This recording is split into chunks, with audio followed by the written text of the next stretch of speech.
cara dia berjalan, geng. Dia berjalan bukan kayak manusia normal. Jadi kayak jinjit-jinjit gitu. Jadi agak jalan setengah lari gitu dan kecepatannya di atas normal manusia. Tiba-tiba muncullah dari balik asap itu seorang pangeran tampan. Yang mana pangeran ini adalah pangeran yang sempat dia lihat di lapangan perlombaan tadi. Di saat itu Dewi Melati benar-benar kaget. Loh. Yo geng, tekan tombol subscribe geng. Hey yo, what's good? Welcome back to Kamar Jerry.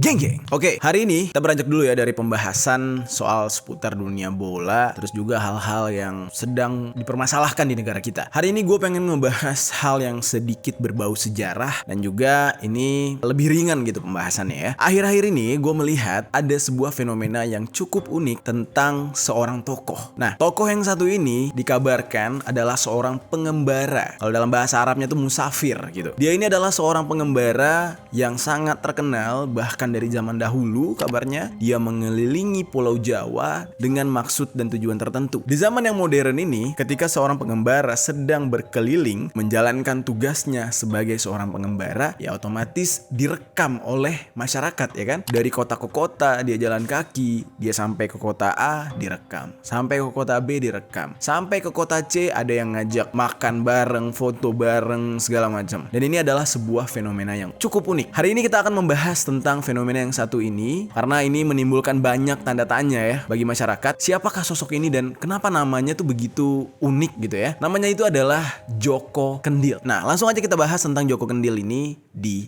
sisi lain.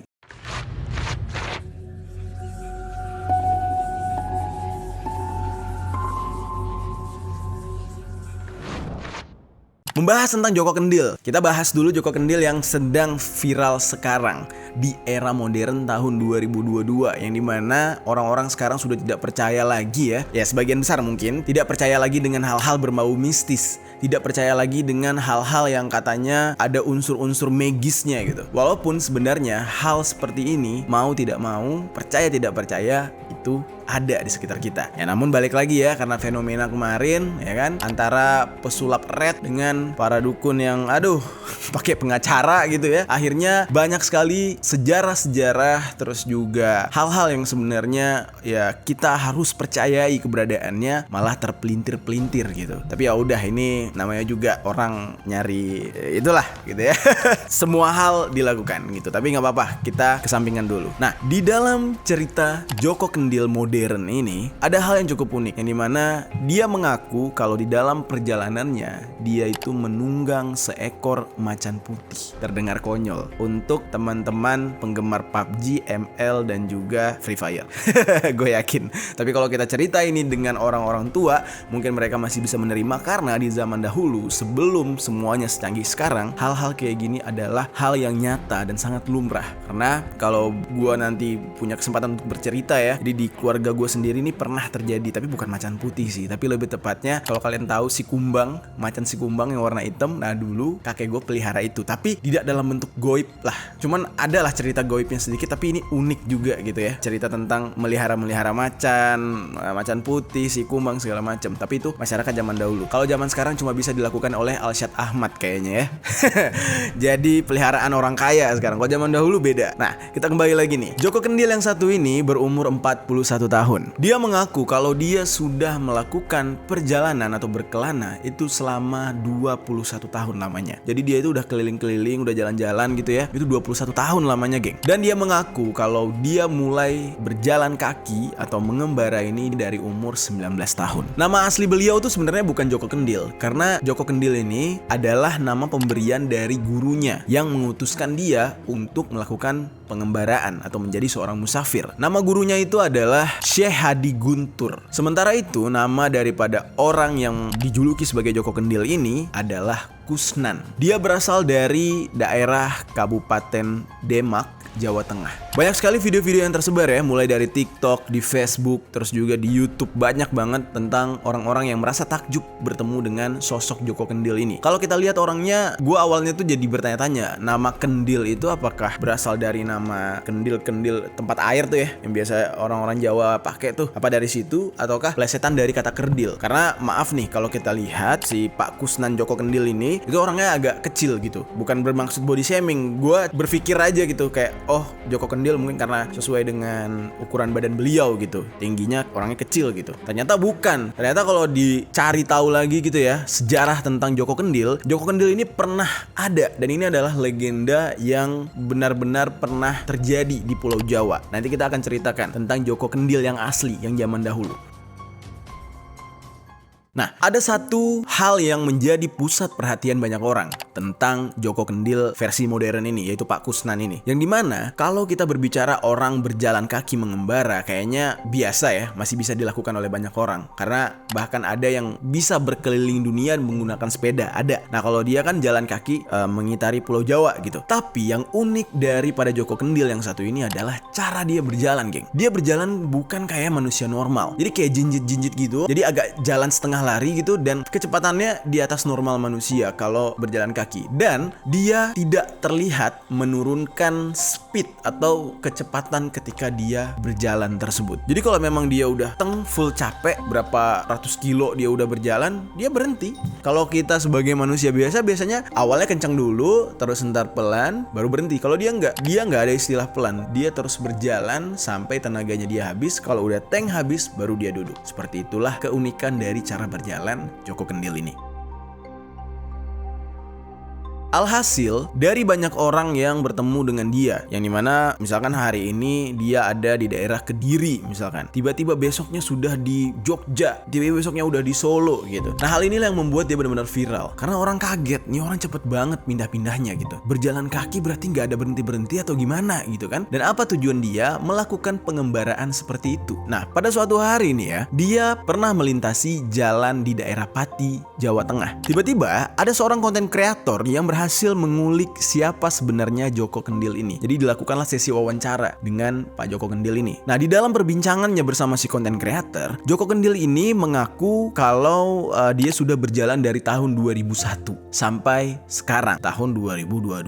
Berarti 21 tahun lebih ya? Ya gak sih? Apa 20 tahun lebih? Itulah ya. Nah, dia berbicara dengan logat Jawa dan bahkan dalam bahasa Jawa gitu ya. Jadi gue gak tahu nih bahasa Jawa yang dia gunakan itu bahasa Jawa apa. Mungkin bahasa Demak kali ya, karena kan dia berasal dari Demak, Jawa Tengah gitu. Mungkin teman-teman yang dari Jawa bisa koreksi setelah mendengarkan video perbincangan dari Joko Kendil dengan seorang konten kreator tersebut. Nah, di dalam perbincangan itu dia bilangnya kayak gini. Saya sudah berjalan dari tahun 2001 hingga sekarang, tidak pernah berhenti. Berhentinya hanya untuk sholat, kemudian kembali jalan lagi, kata dia. Yang gue penasaran, nih dia beneran cuma berhenti untuk sholat, apa mungkin termasuk makan sama buang air kali ya? Ya bisa jadi lah ya, ya selayaknya manusia biasa gitu. Nah, lalu dia menjelaskan lagi di dalam ceritanya, perjalanannya dia ini menuju ke Gunung Muria untuk mengambil sebuah tongkat. Dan dia akan melanjutkan perjalanannya yang diperkirakan sampai pada tahun 2025. 2 tahun lagi, geng, dia jalan. Lumayan kalau kita kasih meteran kayaknya dia udah bisa ngukur jarak panjang Pulau Jawa kayaknya tuh ya, dari berkeliling. Tapi lebih gilanya lagi, dia ini selama perjalanan tuh berzikir, geng. Kalian bisa bayangkan tuh ya, berapa langkah, berapa pahala dari hasil berzikir tersebut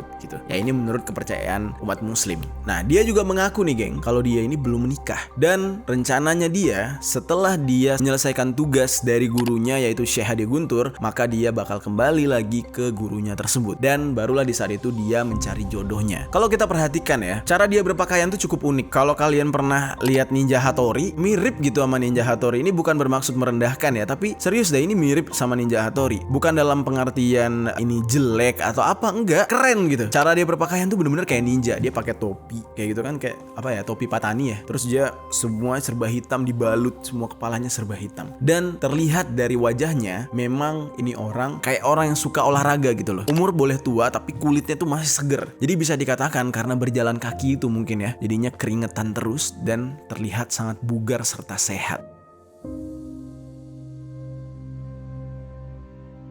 Nah, lalu dalam berpakaian dia juga terlihat menggunakan banyak aksesoris ya, seperti mengenakan beberapa kalung tasbih dan juga gelang. Bagian ini nih yang menjadi perhatian banyak orang. Ketika orang-orang bertanya, ini gelang tasbih yang kamu pakai ini memang dari tahun 2001 udah dibawa atau gimana, kata dia. Terus dia bilang kalau bajunya yang dia pakai itu dia dapatkan dari gurunya. Sementara semua perhiasan atau aksesoris yang dia pakai, kalung, gelang segala macam itu dia dapatkan dari jalan selama perjalanan yang dia ambil lalu dia pakai. Lalu orang-orang menanyakan, kenapa sih cara kamu berjalan itu aneh gitu? Kayak lebih cepat dari manusia biasanya. Nah, di saat itu, Joko Kendil ini menjawab kalau dia ini memiliki sebuah kodam. Ini kalau bahas kodam jadi ingat katak bijer gitu-gitu ya.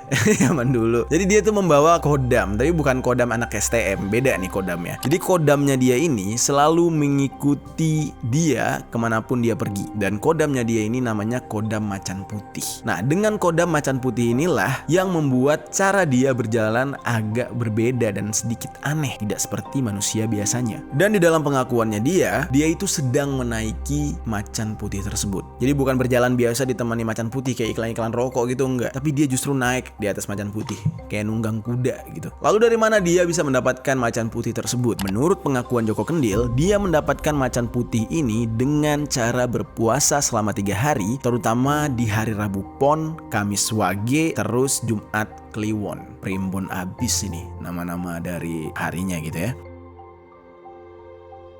Dan yang paling uniknya lagi, seperti yang kita ketahui ya, di zaman modern sekarang, aspal itu kena matahari panas banget. Ditambah dengan global warming sekarang tuh panas banget bumi ini, geng. Tapi Joko Kendil berjalan kaki tanpa menggunakan sendal atau alas kaki. Jadi benar-benar menggunakan kaki telanjang dia menginjak aspal yang cukup panas. Jadi kalian bisa bayangkan gimana matengnya kulit kaki Joko Kendil ya. Asli tuh, sekali jalan tuh bunyi tuh.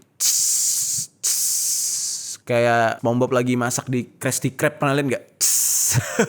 Gila, itu panasnya habis. Tapi Joko Kendil tidak khawatir dengan hal itu. Dia tidak merasakan sakit. Dan dalam perjalanannya selama ya hampir 20 tahun lebih lah ya, dia tidak menggunakan sendal. Gue sebenarnya penasaran pengen lihat telapak kakinya, tapi nggak ada yang nge-share footage-nya sih. Kalau ada yang nge-share footage-nya, ada yang sempat ketemu, tolong fotoin kondisi kaki Joko Kendil. Karena itu banyak sekali ininya ya, hal yang bisa kita pelajari dari situ. Bagaimana dampak kaki manusia setelah 20 tahun berjalan di atas aspal panas, geng. Bisa kita pelajari. Nah, sama seperti gue yang penasaran kondisi kaki Joko Kendil. Orang-orang yang bertemu dengan dia bertanya gitu ya, itu Pak Joko nggak panas gitu kakinya berjalan di atas aspal udah berapa puluh tahun dan aspal panas banget. Lalu dia menjawab, dia bilang kayak gini, bukan saya yang jalan, tapi macan saya yang jalan. Saya menaikinya, kata dia. Lalu ditanyain sama orang itu lagi, macan loreng atau macan apa, katanya. Lalu dia jawab, macan putih. Sebenarnya berbicara tentang macan putih di dalam keilmuan orang-orang Jawa ya, atau sebutannya tuh primbon Jawa gitu ya. Ini adalah sebuah ilmu atau kekuatan magis dari keturunan. Jadi kayak turun temurun gitu loh, geng. Dan ini merupakan penjaga. Jadi kalau di daerah gua di Aceh tuh nyebutnya tuh pagar tubuh. Bahasa Acehnya pagar tubuh. Pagar tubuh. Jadi memang ada beberapa orang ya, percaya tidak percaya, yang mempunyai pagar tubuh ini. Dan biasanya kalau misalkan kita berbicara kayak orang-orang tuh buka aura segala macem. Nah, orang-orang yang punya pagar tubuh kayak gini nih nggak perlu buka aura biasanya. Jadi mereka itu auranya akan terpancar sendiri ketika orang-orang bertemu dengan dia tuh. Orang bakal terpesona, terus juga orang bakal hormat sama dia. Itu ada orang-orang yang seperti itu. Dan kalau itu orang berkelakuan kayak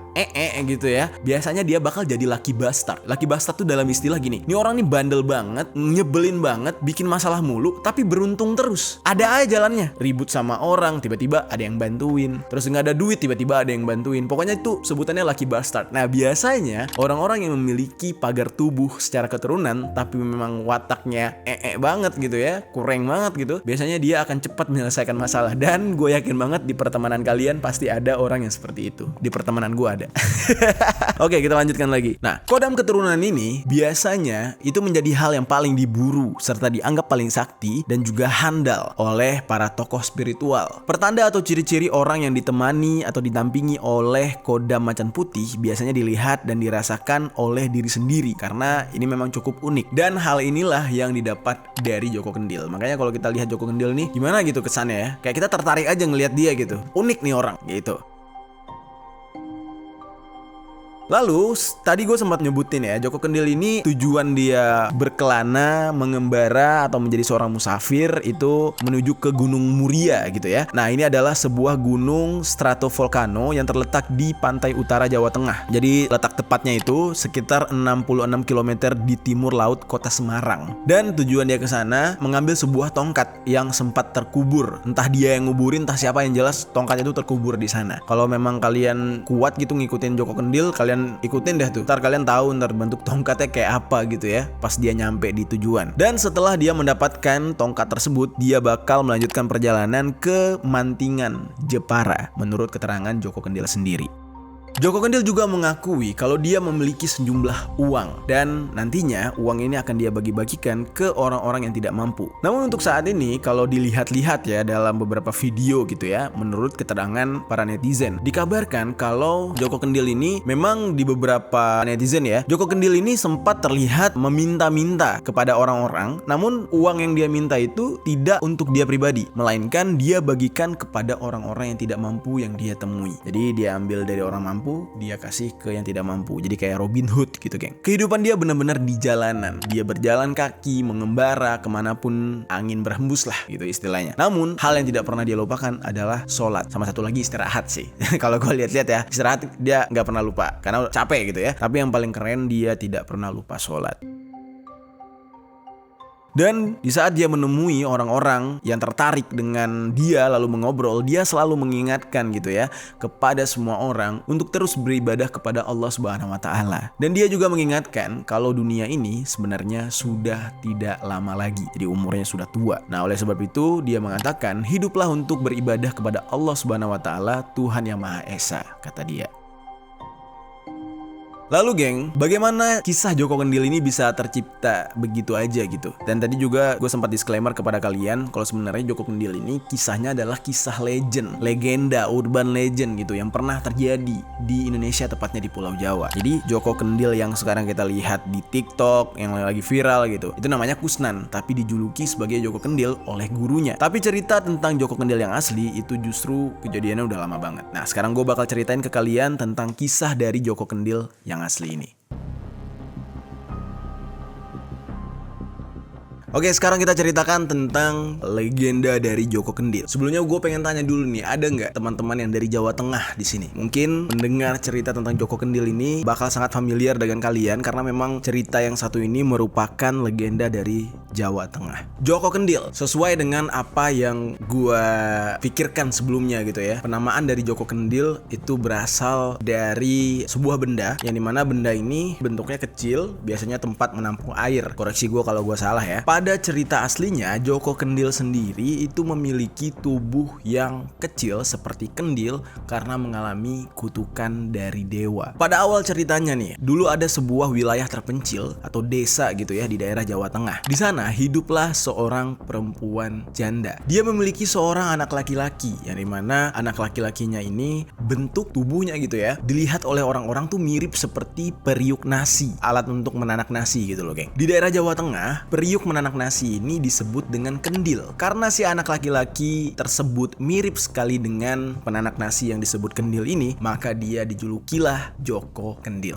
Jadi ceritanya kayak gitu. Walaupun si anak ini memiliki fisik yang dijuluki oleh warga desa sebagai Joko Kendil atau anak yang mirip dengan kendil gitu ya, tetapi ibunya tidak pernah merasa malu memiliki si Joko Kendil. Dia sangat sayang kepada anaknya ini dan benar-benar tulus. Di saat masih kecil, Joko Kendil ini sering bermain seperti anak-anak usianya yang lain. Kebetulan dia ini adalah orang yang pintar berteman, sangat jenaka dan disenangi oleh banyak orang. Lalu pada suatu hari nih geng ya, ada sebuah pesta perkawinan di dekat desanya dia. Lalu secara diam-diam Joko Kendil ini menyelinap ke dapur tempat pesta perkawinan tersebut. Tiba-tiba ada seorang ibu-ibu yang memuji keindahan kendil yang dapat menjadi tempat kue atau buah-buahan yang sebenarnya itu adalah manusia, yaitu si Joko Kendil tadi. Nah, lalu dia dia mengisi kendil tersebut dengan banyak makanan. Dia mengisi buah-buahan, dia mengisi bahan makanan lain ke dalam kendil tersebut. Setelah penuh terisi, lalu diam-diam kendil yang merupakan manusia ini langsung menggelinding keluar. Jadi si Joko Kendil ini langsung menggelinding keluar membawa banyak makanan. Nah, ternyata apa yang dilakukan oleh Joko Kendil ini dilihat oleh banyak orang dan langsung berteriak, "Wah, ajaib," katanya. Akhirnya banyak sekali orang yang mengejar dan berebutan kendil tersebut. Namun di saat itu Joko Kendil ini langsung menggelinding dan berlari menuju ke arah rumahnya. Dan di saat itu tidak banyak yang menyadari kalau kendil yang mereka perebutkan itu adalah sesosok manusia. Ya, memang agak terdengar aneh gitu, geng ya. Tapi ya inilah namanya cerita rakyat, urban legend pada zaman dahulu. Oke, kita lanjutkan ceritanya. Akhirnya Joko Kendil ini tiba di rumah.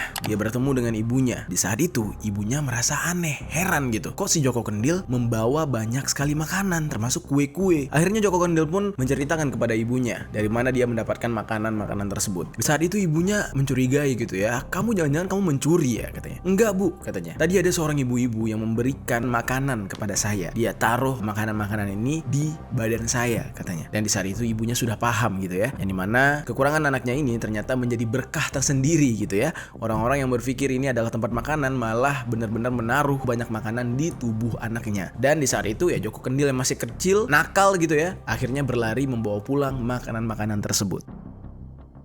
Lalu tahun demi tahun, Joko Kendil pun semakin dewasa. Namun, tubuhnya ini tidak berubah. Bentuknya masih sama seperti kendil. Lalu pada suatu hari, Joko Kendil mengutarakan keinginannya untuk menikah. Dia beranggapan kalau dia sudah dewasa. Dan dia bercerita kepada ibunya kalau dia sangat ingin menikah. Di saat itu, ibunya merasa bingung. Bagaimana ya cara bisa mendapatkan jodoh untuk anaknya yang bentuknya seperti kendil ini. Dan lebih gilanya lagi, anaknya ini pengennya menikah dengan seorang putri raja. Dia pengen menikah dengan seorang putri dari royal family lah gitu ya, warga bangsawan gitu. Akhirnya ibunya ini mencoba untuk memberikan pengertian kepada Joko Kendil. Dia mengatakan, "Ya kita harus sadar diri nak, kita ini orang miskin dan juga kamu maaf kata lah gitu ya. Istilah kata ya badanmu kayak kendil gitu. Jadi janganlah berharap lebih. Kalau memang ingin mendapatkan jodoh, mari kita cari tapi janganlah syaratnya putri raja gitu." Ya gue juga menjadi ibunya juga bakal ngomong gitu sih, sadar diri tong gitu. Enggak canda geng. Jadi intinya adalah di saat itu ibunya ini ya mau gitu ya menemani Joko Kendil untuk mencari jodoh, tapi ya jangan dengan syarat yang aneh-aneh dan susah untuk digapai. Akhirnya Joko Kendil tetap mendesak untuk dilamarkan dengan seorang putri raja. Karena ibunya ini begitu sayang dengan Joko Kendil, ya dia tidak mau mengecewakan anaknya. Ya udahlah, kita coba untuk melamar putri raja. Di saat itu mereka mencari hari yang tepat yang telah ditentukan. Joko Kendil bersama ibunya menghadap kepada raja. Dan di saat itu raja ini memiliki 3 orang putri yang ya cantik banget lah. Namanya juga anak orkai ya. Mungkin di saat itu dia pakai MS Glow atau apalah putri rajanya gitu ya. Intinya kinclong anaknya. Nah, lalu dengan hati-hati, ibu Joko Kendil yang sudah datang menghadap raja ini berbicara dengan sopan dan mengutarakan maksudnya untuk datang ke sana, yaitu melamar putri raja tersebut. Namun di saat itu raja ini benar-benar kaget, kok ada yang berani ngelamar putri raja tapi dari kalangan rakyat biasa dan orang miskin lagi. Namun karena raja ini memang bijaksana, dia menjawab dengan penuh kebijaksanaan. Dia menanyakan jawaban tersebut kepada ketiga putrinya, yang mana putrinya ini bernama Dewi Kantil, Dewi Mawar, dan juga Dewi Melati. Dan dari ketiga putrinya ini, dia mendapatkan berbagai macam jawaban berbeda-beda. Yang pertama Dewi Kantil. Dewi Kantil ini agak sombong ya geng ya, agak sengak dikit ya, mentang-mentang dia anak raja. Dia benar-benar menolak dan mengatakan tidak sudi menikah dengan Joko Kendil sebagai anak desa yang miskin. Dan dia mengucapkan benar-benar dengan nada yang tinggi, sombong banget gitu. Lalu barulah Dewi Mawar. Dewi Mawar ini mengatakan ingin menikah dengan putra mahkota yang tampan katanya. Tapi dia nggak sombong ngomongnya ya, dia bilangnya dia pengen sama yang tampan aja gitu. Ya maaf ya Joko Kendil gitu, udah miskin anu lagi gitu kan. Nah akhirnya raja ini berpaling ke anaknya yang terakhir, yaitu Dewi Melati. Putri raja yang satu ini meminta kepada ayahnya sang raja untuk menerima lamaran Joko Kendil dengan sepenuh hati. Mendengar jawaban dari Dewi Melati ini benar-benar mengagetkan raja. Akhirnya sang raja diam sejenak geng. Namun karena ya raja ini bijaksana dan dia juga tidak ingin membuat putrinya tertekan dengan pilihannya dia gitu ya. Akhirnya dia memutuskan sebuah putusan yang cukup bijaksana, yaitu memenuhi keinginan dari putrinya dan merestui permintaan putrinya, yaitu Dewi Melati. Lalu akhirnya kabar ini pun disampaikan oleh pihak kerajaan kepada ibu Joko Kendil. Yang dimana di saat itu banyak sekali orang yang kaget, termasuk ibu Joko Kendil juga. Nggak nyangka bisa diterima. Padahal ibunya itu cuman trial doang gitu, ngetes gitu. Ya nggak diterima, ya udah gitu. Karena penting udah ngetes, sudah memenuhi keinginan daripada Joko Kendil. Ternyata test drive-nya ibunya ini ya kan, uji coba ibunya ini berhasil, geng. Keluarga kerajaan mau salah satu ada anaknya kecantol sama Joko Kendil, yaitu Dewi Melati. Akhirnya singkat cerita, diaturlah tanggal pernikahan. Sampai pada hari H mereka menikah. Dan seperti cerita di dalam cerita kerajaan lainnya ya kan, berakhir akhirnya mereka hidup bahagia. Namun kebahagiaan itu terganggu ya dengan ejekan dan cemoohan kedua kakak dari Dewi Melati. Semua ejekan itu diterima dengan lapang dada oleh Dewi Melati. Karena menurut kakaknya ini, yang dua orang ini ya kan, suaminya yaitu Joko Kendil adalah manusia aneh dan juga miskin. Lalu pada suatu hari raja mengadakan lomba ketangkasan, yang dimana di saat itu Joko Kendil tidak ikut hadir ya di dalam lomba itu karena dia sedang sakit. Alhasil Dewi Melati duduk sendirian. Perlombaan yang diadakan oleh ayahnya yaitu raja tadi itu dihadiri dan diikuti oleh para pangeran-pangeran dari berbagai kerajaan, yang dimana pangeran-pangeran ini benar-benar tampan. Dan di saat itu para penonton yang hadir sangat heboh melihat para pangeran dari berbagai negeri memperlihatkan keahliannya serta ketampanannya. Jadi kayak ya di era tahun 2011 ya, ada Smash, ada EXO-9. Jadi berkumpul lah di situ ya para boyband yang tampan-tampan You Know Me So Well ini. Nah, kurang lebih kayak gitulah kalau diibaratkan di zaman modern. Semua penonton berteriak histeris karena melihat para pangeran yang tampan-tampan layaknya boyband. Dan tiba-tiba penonton terpesona oleh salah satu pangeran yang cukup tampan dan juga gagah perkasa memasuki arena perlombaan. Di saat itu dia memakai pakaian kerajaan gemerlap dan juga menunggang kuda di saat itu. Lalu tiba-tiba Dewi Kantil dan Dewi Mawar langsung terpesona dan berusaha menarik perhatian kesatria itu atau pangeran itu. Lalu dengan lirikan mata mereka ke arah adiknya yaitu Dewi Melati, kedua kakaknya ini tampak sedang mengejek adiknya yang duduk sendirian tanpa adanya Joko Kendil. Karena tidak tahan dengan ejekan dari kakaknya ini, akhirnya Dewi Melati pun meninggalkan arena tersebut menuju ke kamarnya. Di kamarnya itu ada sebuah kendil. Kendilnya ini mirip seperti si suaminya, ya kan, mirip seperti Joko Kendil gitu. Lalu karena saking marahnya ya kan, dia ingin melampiaskan rasa marahnya terhadap hinaan kakak-kakaknya, dia mengambil sebuah kendil di kamarnya itu lalu memecahkan kendil tersebut, yang seolah-olah dia itu kesel banget dengan keberadaan suaminya karena ejekan dari kedua kakaknya. Nah, sambil menghempaskan kendil itu dia bilang, ini gara-gara kendil ini nih gue diejek-ejek sama kakak gue. Nah, sambil mengibaratkan kalau itu suaminya gitu, si Joko Kendil. Kendil yang pecah ini ternyata mengeluarkan asap kayak kemunculan Aladin lo gitu, geng. Sup gitu. Tiba-tiba muncullah dari balik asap itu seorang pangeran tampan, yang mana pangeran ini adalah pangeran yang sempat dia lihat di lapangan perlombaan tadi. Di saat itu Dewi Melati benar-benar kaget. Loh, ente siapa ente? Anda siapa kok tiba-tiba ada di kamar saya dan muncul dari balik asap? Nah, ternyata pria tampan itu adalah suaminya, yaitu Joko Kendil, yang selama ini sudah dia nikahi. Akhirnya di saat itu Joko Kendil pun menceritakan kenapa tubuhnya menjadi kendil. Dia mengatakan kalau dia terlahir seperti itu karena kehendak daripada Dewata atau seorang dewa. Jadi dia itu dikutuk. Dia akan kembali menjadi seperti semula seorang pangeran tampan jika ada putri raja yang tulus bersedia menikahinya. Mendengar cerita itu, Dewi Putri pun sangat takjub melihat sosok suaminya yang benar-benar gagah dan tampan, dan langsung memeluk Joko Kendil di saat itu. Lalu tiba-tiba mendengar suara kendil yang pecah, kedua kakak dari Dewi Melati yaitu Dewi Kantil dan juga Dewi Mawar langsung menghampiri Dewi Melati di kamarnya, dan betapa kagetnya mereka melihat sosok pria tampan atau pangeran tampan yang mereka temui di lapangan perlombaan ada di kamar itu dan sedang berpelukan dengan Dewi Melati. Dan Dewi Kantil serta Dewi Mawar benar-benar merasa malu dan merasa iri atas keberuntungan dari saudarinya ini, yaitu Dewi Melati. Nah, akhirnya mereka hidup bahagia.